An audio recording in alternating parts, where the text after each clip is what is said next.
राहु आपकी अधीन इच्छाओं का प्रतिनिधित्व करता है। मैं एक पुराने मित्र से मिला। वह एक ध्यान करने वाला व्यक्ति है, लेकिन उसकी एक BMW कार का मालिक बनने की भी एक मजबूत इच्छा है। वह एक सफल व्यवसायी रहा है, लेकिन हमेशा एक BMW, जो एक बहुत महंगी कार है, खरीदने में हिचकिचाता रहा। अब वह बूढ़ा हो गया है, लेकिन इच्छा अभी भी बनी हुई है। और क्योंकि वह एक ध्यान करने वाला व्यक्ति है, उसने मुझसे कहा, आदित्य, मैं एक BMW खरीद रहा हूँ क्योंकि मैं नहीं चाहता कि यह एक तीव्र इच्छा अधूरी रह जाए और मुझे फिर से जन्म लेना पड़े। उसने एक BMW कार खरीदी और फिर 1 साल बाद उसने इसे बेच दिया। इच्छा पूरी हो गई। वह अब और नहीं रोका गया। उसने स्वतंत्रता का अनुभव किया। वह एक खुश आदमी था। उसे BMW बेचने का कोई पछतावा नहीं था, क्योंकि वह सिर्फ अपनी इच्छा से छुटकारा पाना चाहता था। और अब जब यह पूरी हो गई थी, अब जब उसने इसकी व्यर्थता को समझ लिया था, वह अपनी इच्छा को छोड़ने में सक्षम था। आप एक इच्छा को तभी छोड़ पाएंगे जब आप उसकी व्यर्थता को समझेंगे। आप देखिए, यह एक बहुत गहरा विषय है और मेरा उत्तर सतही श्रोताओं के लिए नहीं है। वे केवल मेरी निंदा करेंगे, मेरा मजाक उड़ाएंगे, मुझे अपमानित करेंगे। यही सब वे कर सकते हैं, यही सब वे करते आ रहे हैं। उनके लिए दूसरों की निंदा करना, मजाक उड़ाना, अपमानित करना ही उन्हें खुशी देता है, उन्हें अच्छा महसूस कराता है, और मेरे लिए सत्य साझा करना मुझे खुशी देता है। दोनों इच्छाएं हैं, इरादे भिन्न हैं। जबकि वे मुझे चोट पहुंचाना, नुकसान पहुंचाना पसंद करते हैं, मैं सभी के साथ साझा करने में उपचार, प्रेम और आनंद लेना पसंद करता हूं। क्योंकि मैं पूरी तरह से जानता हूं कि हालांकि कुछ पुरुष और महिलाएं मुझे निंदा कर सकते हैं, वहां हजारों अनुयायी हैं जो कभी न कभी, कहीं न कहीं इस उत्तर को पढ़ सकते हैं, सुन सकते हैं। तो आप देखिए, जो आप पसंद करते हैं वह आपके भीतर है। आप केवल उसी चीज की सराहना करेंगे जिसे आप स्वयं अपने भीतर मूल्यवान मानते हैं। अच्छाई का बीज प्रशंसा की मिट्टी में पाया जाता है, और आपकी इच्छा सीधे आपकी पसंद से जुड़ी होती है। यदि आप दूसरों को चोट पहुंचाना पसंद करते हैं, तो आपकी इच्छाओं की गुणवत्ता घट रही है, और एक घटित इच्छा केवल घटित जीवन की ओर ले जाती है।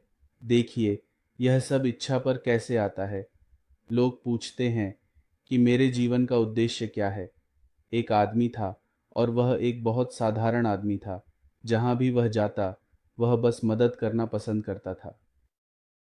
मदद एक सुंदर शब्द, एक चमत्कारी शब्द। मदद करने की इच्छा सभी इच्छाओं में सबसे बड़ी इच्छा है।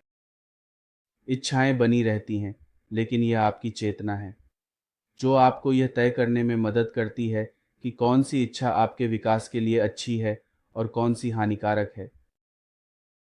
किसी को मारने की इच्छा, किसी को चोट पहुंचाने की इच्छा, किसी पर चालाकी से काला जादू करने की इच्छा नरक की सीधी राह है। आपको आश्चर्य होगा, सुबह लोग मंदिर जाते हैं और उसी रात वही लोग अविश्वसनीय, भयानक पाप करते हैं। यह इस मानव संसार की वास्तविकता है। चेहरे से मत जाओ, शब्दों से मत जाओ, दिखावे से मत जाओ। बस अवलोकन करो, नजदीकी से अवलोकन करें और आप जान जाएंगे कि क्या क्या है। एक अज्ञानी व्यक्ति दूसरों को चोट पहुंचाता रहता है। यही उसे खुश करता है, उसे अच्छा महसूस कराता है। एक जागरूक व्यक्ति दूसरों की मदद करता है। यही उसके दिल और आत्मा को आनंद देता है।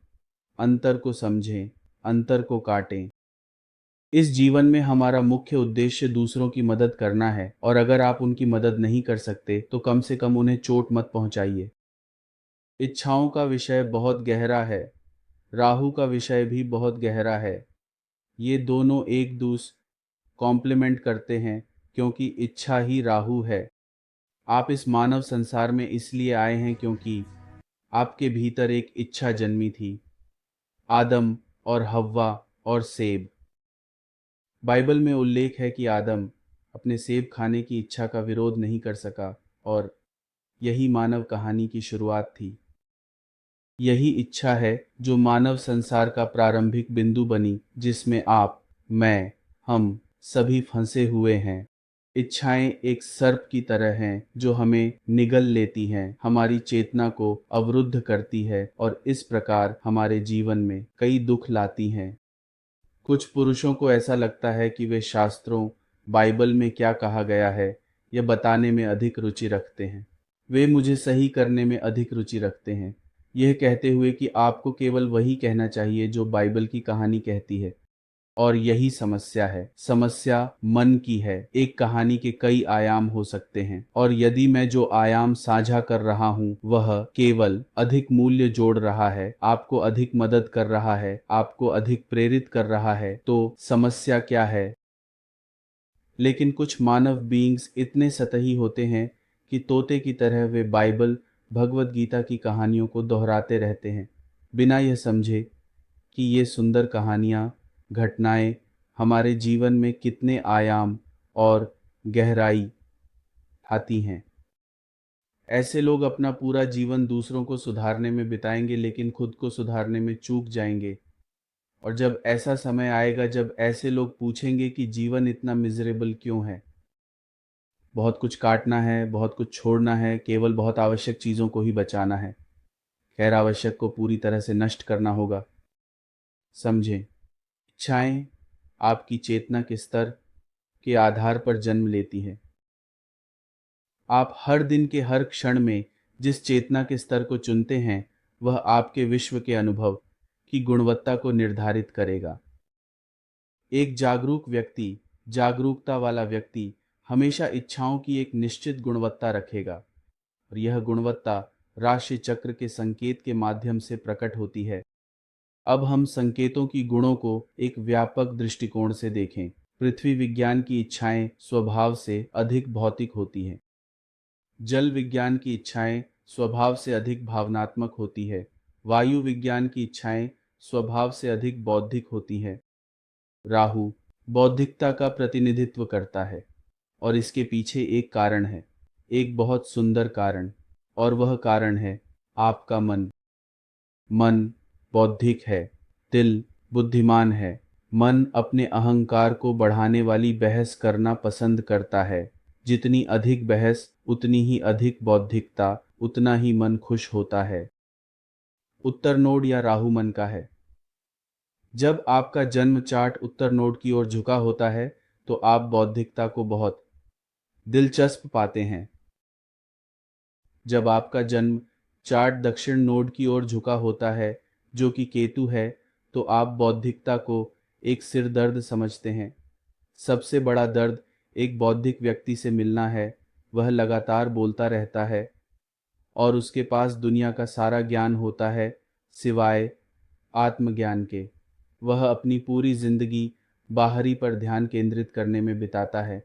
आंतरिक दिशा हमेशा अनदेखी रहती है और इसी तरह ऐसे व्यक्ति या महिला को स्थायी खुशी पाने में संघर्ष करना पड़ता है, क्योंकि जैसा कि भगवान श्री रामन महर्षि कहते हैं, खुशी की खोज करना गलत नहीं है। गलत यह है कि आप खुशी को बाहर खोजें जबकि वह अंदर है। लेकिन एक बौद्धिक व्यक्ति इसे समझ नहीं सकता।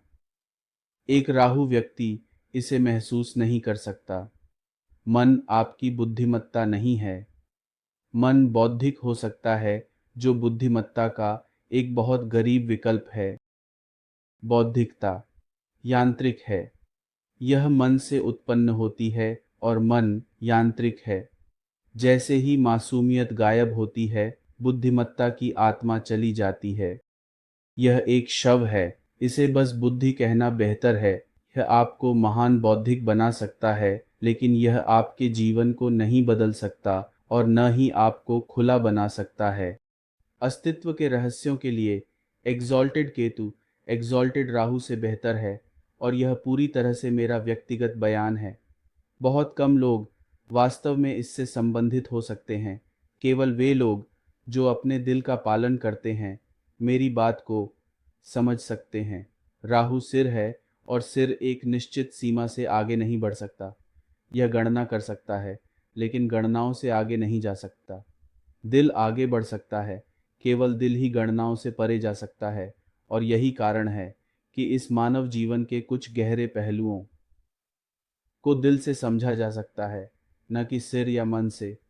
इसे इस तरह से कहें, एग्जॉल्टेड केतु आपको इच्छाओं को मारने में मदद करेगा, जबकि एग्जॉल्टेड राहु आपको और अधिक इच्छा शक्ति बना देगा। जब इच्छाएं अधिक होती हैं तो उन्हें पूरा करने के लिए अधिक इच्छा शक्ति होती है, और यही कारण है कि एक एग्जॉल्टेड राहु भौतिक सफलता लाता है, लेकिन ज़रूरी नहीं कि आत्मा को खुशी, आनंद और शांति दे। एग्जॉल्टेड केतु इसके ठीक विपरीत है। यह मुझे यीशु की प्रसिद्ध कविता की याद दिलाता है। यीशु कहते हैं, एक आदमी जो बहुत कुछ बचाने की कोशिश करता है वह केवल खोएगा, और एक आदमी जो खोने के लिए तैयार है वह केवल बचाएगा। यही केतु है, यही केतु की प्रकृति है। एग्जॉल्टेड केतु जातक को एक विशेष ज्ञान देता है। वह बलिदान देने के लिए तैयार है, वह छोड़ने के लिए तैयार है, वह किसी भी प्रतिशोध लेने में सबसे कम रुचि रखता है। वह बस मामले को भगवान के हाथों में छोड़ देता है। वह पूरी तरह से भगवान की इच्छा के प्रति समर्पित है। केवल एक केतु पुरुष या महिला वास्तव में मुझसे संबंधित हो सकते हैं और मेरा पालन कर सकते हैं। राहु वायु विज्ञान में उच्च स्थान पर है, क्योंकि यह राहु के लिए एक सही सेटअप है, और वायु विज्ञान स्वभाव से बौद्धिक है। राहु स्वभाव से भी बौद्धिक है, वे दोनों सिर से संबंधित हैं। ये वायु विज्ञान राहु को अपनी बौद्धिकता को सशक्त बनाने के लिए सभी स्रोत प्रदान करते हैं। तो मूल रूप से आप कई वैज्ञानिकों, पंडितों, विद्वानों को वायु विज्ञान में राहु के साथ देखते हैं, और इसके विपरीत कई महान योगी सुंदर आत्माओं, ध्यान करने वाली आत्माओं को अनुभव करते हैं, जिनका केतु जल तत्वों में उच्च स्थान है। केतु वृश्चिक में घर है। केतु भावनात्मक रूप से डिटैच्ड है। कर्क में ध्यान मग्न है और मीन में एग्जॉल्टेड है। 12वां राशि मुक्ति की राशि, मोक्ष की राशि। यदि आप मुझसे पूछें तो यह राशि मेरे दिल के करीब है, लेकिन वास्तव में मैं नहीं देखता कि एक एग्जॉल्टेड से कुछ खास हो रहा है। हाँ, आप कुछ मिलियन डॉलर कमा सकते हैं, कुछ लग्जरी कारें, कुछ प्रतिष्ठित पुरस्कार, कुछ प्रसिद्धि के उदाहरण, लेकिन यही सब है। प्रसिद्ध मूर्खता है, यह निरर्थक है। भले ही पूरी दुनिया आपको जानती हो, यह आपको कैसे अमीर बनाता है, यह आपके जीवन को कैसे अधिक आनंदमय बनाता है, यह आपको अधिक समझदार, अधिक जागरूक, अधिक सतर्क और अधिक जीवित होने में कैसे मदद करता है। कुछ लोग आपको सलाम कर सकते हैं, आपके बारे में अच्छी बातें कह सकते हैं, जो आपकी अहंकार को बढ़ावा देती हैं, और फिर वही अहंकार जीवन से कहीं बड़ा हो जाता है, और अंततः आप अपने अहंकार के गुलाम बन जाते हैं। और यह बढ़ा हुआ अहंकार अंततः हर दिन आपको मारता है, इतना कि अंदर से आप एक टूटा हुआ आदमी बन जाते हैं। लाइट्स जल रही हैं, कैमरे चालू हैं, जीवन चल रहा है, और फिर भी आप खोया हुआ महसूस करते हैं। यही एक ऊंचे स्तर का राहु करता है। एक ओर आपको प्रसिद्धि और धन की कुंजी मिलती है, और दूसरी ओर आपको एक अच्छी पिटाई मिलती है। और प्रेम, शांति, आनंद और पारिवारिक जीवन के मामलों में एक ऊंचे स्तर का राहु आपकी जिंदगी को एक सुंदर प्लास्टिक की गुलाब बना देता है। सब कुछ है, सब कुछ परफेक्ट लगता है, बस जीवन का सार खो जाता है, खुशबू मौजूद नहीं होती। इसलिए मेरे लिए राहु का उच्चीकरण आनंदमय जीवन के अंत के समान है। लेकिन फिर भी इस मानव संसार की वास्तविकता यह है कि अधिकांश लोग भौतिक सुखों के पीछे हैं। अधिक सेक्स, अधिक पैसा, अधिक शक्ति। और इसलिए इस संदर्भ में राहु का ऊंचा होना महत्वपूर्ण हो जाता है। अन्यथा एक योगी, एक ध्यान करने वाले पुरुष या महिला के लिए ऊंचा राहु आध्यात्मिक विकास के लिए एक बड़ा बाधा है। ऊंचा राहु का मतलब है कि आपकी इच्छाएं चरम पर हैं, और जितनी बड़ी इच्छाएं उतनी ही जीवन की दुखदाइयाँ। किसी चीज़ की इच्छा करने से पहले सोचें, इसकी हर संभावना है कि यह पूरी होगी और फिर आप दुखी होंगे।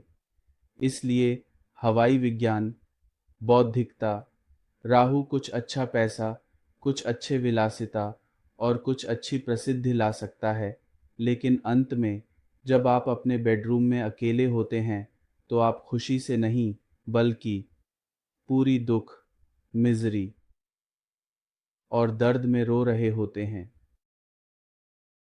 करोड़ों पुरुष या महिलाएं जो उस एक साथी के प्रेम की पागल इच्छाएं रखते थे, बाद में पछताते हैं।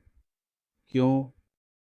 जिस आदमी से आप इतना प्यार करती थीं, जब वही आदमी आपका पति बनता है तो आप खुशी के सातवें आसमान पर होती हैं।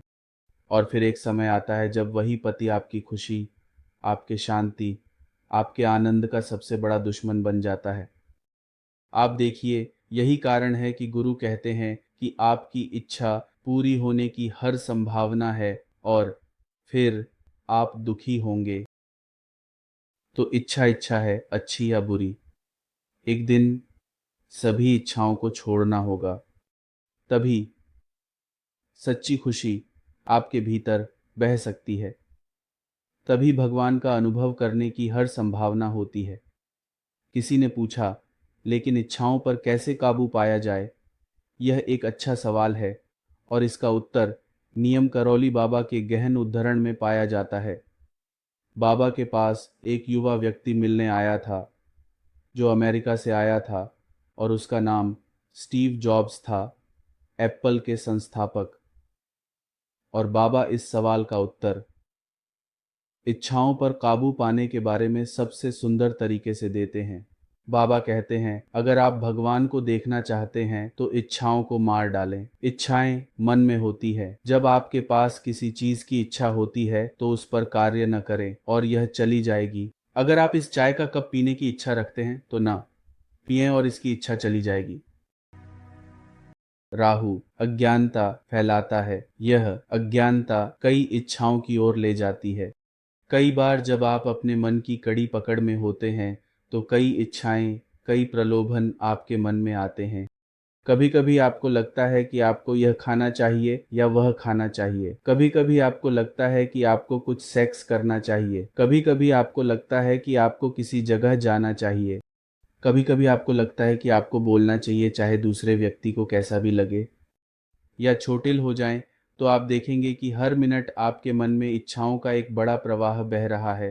प्रलोभन, इच्छाएं, ये सभी आपके मन में आती हैं। डरे नहीं, उन्हें नियंत्रित करने की कोशिश न करें, बल्कि अपने चेतना के स्तर को उठाकर उन्हें पार करें। इच्छाओं को नष्ट नहीं करना है, बल्कि उन्हें शुद्ध करना है। इच्छाओं को छोड़ना नहीं है, बल्कि उन्हें रूपांतरित करना है। आपका अस्तित्व ही इच्छा है। इसके खिलाफ होना अपने आप के खिलाफ होना है और सभी के खिलाफ होना है। इसलिए मैंने शुरुआत में ही कहा कि इच्छाएं बनी रहती हैं, राहु बना रहता है, लेकिन मनुष्य ही एकमात्र जीव हैं जिन्हें इच्छा शक्ति और चेतना का आशीर्वाद मिला है ताकि वे इच्छाओं की गुणवत्ता को बढ़ा सकें। मन की शुद्धता जितनी अधिक होगी, इच्छाओं की गुणवत्ता उतनी ही अधिक होगी। लेकिन आप ठीक इसके विपरीत करते हैं।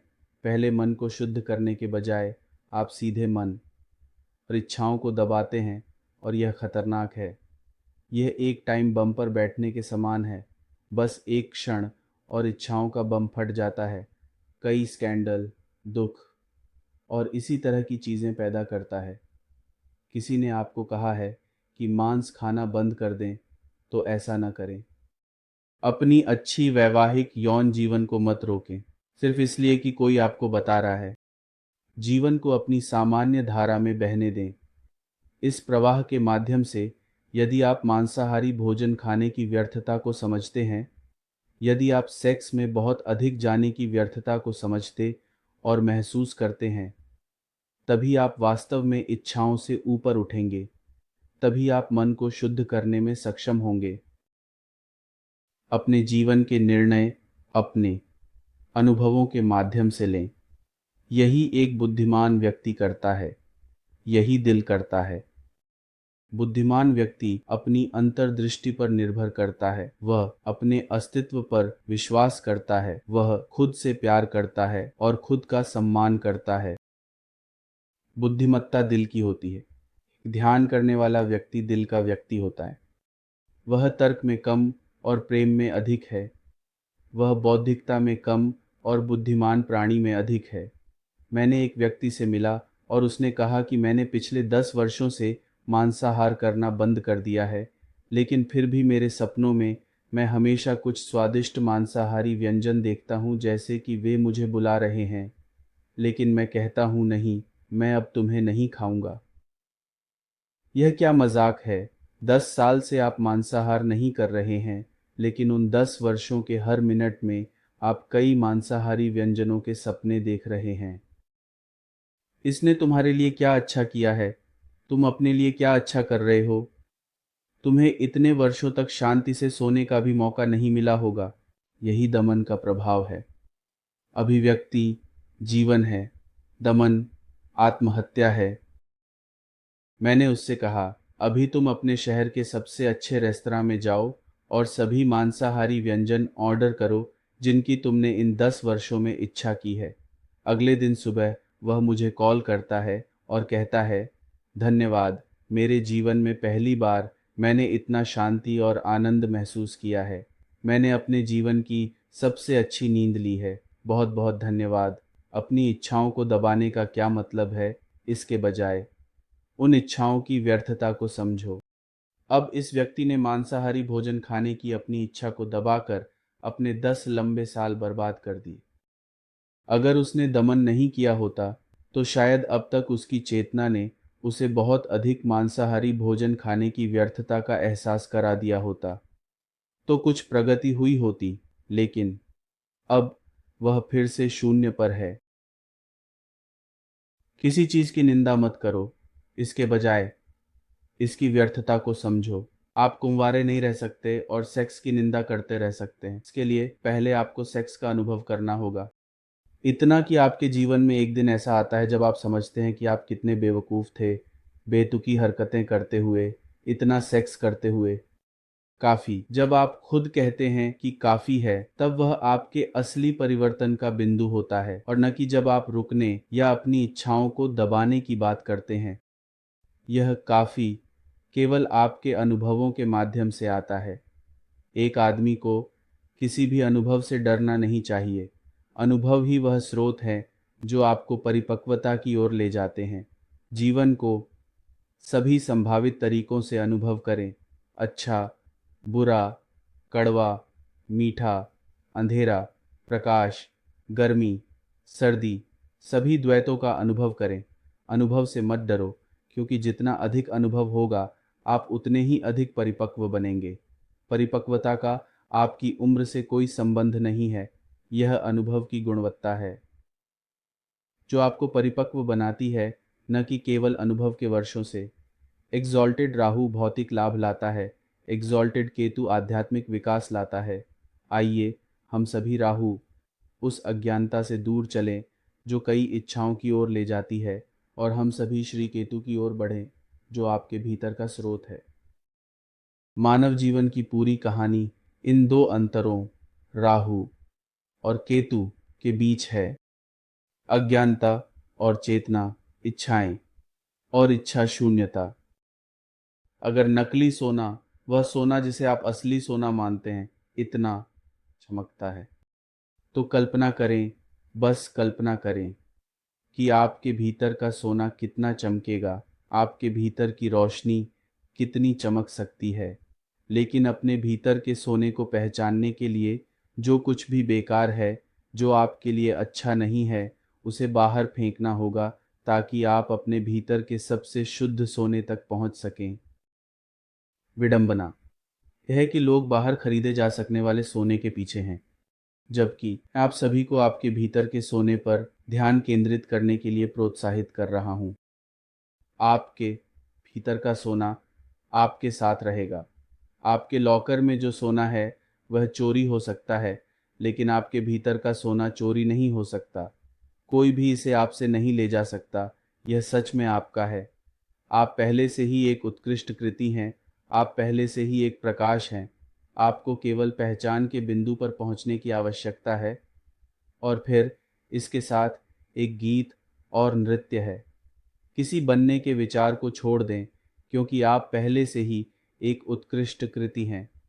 आपको सुधारा नहीं जा सकता, आपको केवल इसे पहचानने, जानने और समझने की आवश्यकता है। कुछ समय ध्यान में बिताएं, अपने साथ कुछ गुणवत्तापूर्ण समय बिताएं। इस उत्तर को सुनने वाले प्रत्येक व्यक्ति से देख, मैं आपको बताता हूँ, आप एक सुंदर व्यक्ति हैं। अपने दिल पर ध्यान केंद्रित करें, अपने दिल का पालन करें, मन को पार करें और अपने दिल की गहराई की ओर पहुँचें। हमेशा याद रखें, एक मोमबत्ती हजारों मोमबत्तियों को रोशन कर सकती है। वही एक मोमबत्ती बने, ध्यान करें और एक दूसरे की मदद करें कि अधिक से अधिक ध्यान मग्न हो सकें। जय श्री गणेश, जय गुरु।